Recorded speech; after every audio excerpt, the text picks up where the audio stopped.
Hello everyone, আজকে আমি গাছপ্রেমীদের জন্য দারুণ দুইটা নার্সারি দেখাবো। প্রত্যেকটা নার্সারি দেখানোর পরই তার লোকেশন কিন্তু আমি বলেই দিব।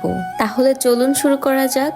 শীতকাল মানেই ফুলের আসল সময়, তাই ভাবলাম যারা ঘুরতে ভালোবাসেন, যারা ফুল ভালোবাসেন তাদের জন্য দারুণ একটা ভিডিও বানাই। শীত আসলেই নার্সারিগুলো অনেক সুন্দর হয়ে যায়, চারপাশে শুধু রং আর রং, কোথাও লাল, কোথাও হলুদ, কোথাও বা বেগুনি আর সাদা। এই সময়টাতে নার্সারিতে ঘুরলেই মনটা ফ্রেশ হয়ে যায়। তবে যারা গাছপ্রেমী মানুষ শুধু তারাই জানেন গাছ কিন্তু একটা শখ না, এটা একটা দায়িত্ব।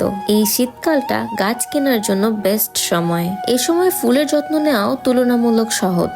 যেমন বেশি পানি দিতে হয় না, ভালো রোদ পাওয়া যায় আর গাছগুলোও ভালোভাবে বেড়ে ওঠে।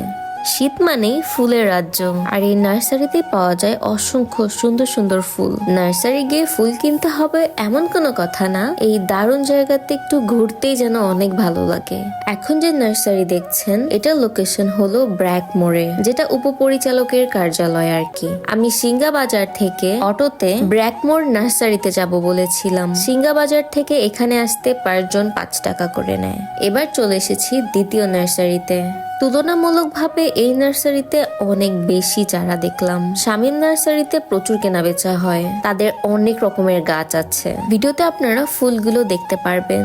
এই ফুলগুলো দেখলেই মন ভালো হয়ে যায়, তাই না? শীতের সকালে একটু রোদ আর চারপাশে রঙিন ফুল, একদম পিস অফ মাইন্ড। যারা অনেক স্ট্রেসে থাকেন তারা যদি গাছ লাগানো শুরু করেন, বিশ্বাস করেন মন অনেক শান্ত হয়ে যায়। অনেকেই প্রশ্ন করেন ফুল কিনতে গেলে কি খেয়াল রাখবো। সেক্ষেত্রে আপনারা সব সময় পাতার রং দেখবেন, গাছ খুব শুকনা কিনা সেটাও দেখবেন, আর অবশ্যই টবের মাটি শক্ত আছে কিনা চেক করবেন। শীতের সময় গাছ কিনলে সার্ভাইভাল রেট অনেক ভালো হয়। শীতকালে অনেকে শুধু ঘুরতে নার্সারিতে আসেন, ফুল দেখেন, ছবি তোলেন, একটু সময় নিজের সাথে কাটান। আবার কেউ কেউ কিনে নিয়ে যান নিজের শখের বাগানের জন্য। আপনি কোন টাইপের মানুষ, ঘুরতে আসেন নাকি ফুল কিনতে? কমেন্টে জানাতে একদম ভুলবেন না। এই নার্সারির নাম শামীম নার্সারি। এটা হয়তো অনেকেই চিনেন। সিঙ্গা বাজার থেকে হাতের ডান দিকে এগিয়ে আসলেই এই নার্সারিরও দেখা পেয়ে যাবেন।